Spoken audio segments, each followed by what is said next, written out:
ఈ రామాయణాన్ని 222 తులాల బంగారం, వెండి, నిజమైన వజ్రాలు, రత్నాలతో రూపొందించారు. 530 పేజీలున్న ఈ రామాయణం 19 కిలోల బరువు ఉంటుంది.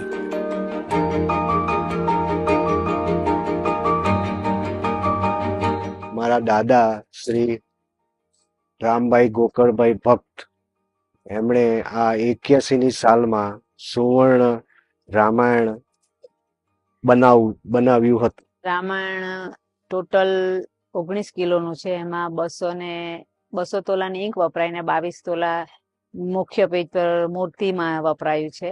સૌપ્રથમ જે રામજીની મૂર્તિ 20 તોલાની છે અને ઉપરના ભાગમાં શંકરજી, હનુમાનજી ને ગણપતિની 2 તોલાની મૂર્તિઓ છે ને તુલસીકૃત રામાયણ લખેલું છે ઉપર. તે માણેક રત્નથી જડિત છે. બીજા એના સ્તંભ મંદિરના બનાવેલા છે તે ડાયમંડના છે, હીરાના છે. રામજીના મુગટમાં નીલમણિ મૂકેલું છે. એટલે આમ હીરા, માણેક, પન્ના ગ્રીન છે તે પન્ના છે ને પેજ કવર ચાંદીનું છે. એટલે સોનું, ચાંદી, હીરા, માણેક, પન્ના એ રીતે આખું પુસ્તકનું મુખ્ય પૃષ્ઠ તૈયાર કરેલું છે. సూరత్లో ఉంటున్న రాజేష్ కుమార్ భక్త్, ఇందిరాబేన్ భక్త్ దంపతులు ప్రస్తుతం ఈ స్వర్ణ రామాయణాన్ని సంరక్షిస్తున్నారు. એ સોનું તો આપણે ઠંડુ પડે એટલે ઘન સ્વરૂપ, પણ દાદાએ જે રસ સિદ્ધિ પ્રાપ્ત કરેલી તેના દ્વારા દાદાએ આ ઈંક બનાવ્યું છે એવી ખબર મને. એટલે રસ સિદ્ધિ એમણે પ્રાપ્ત કરેલી.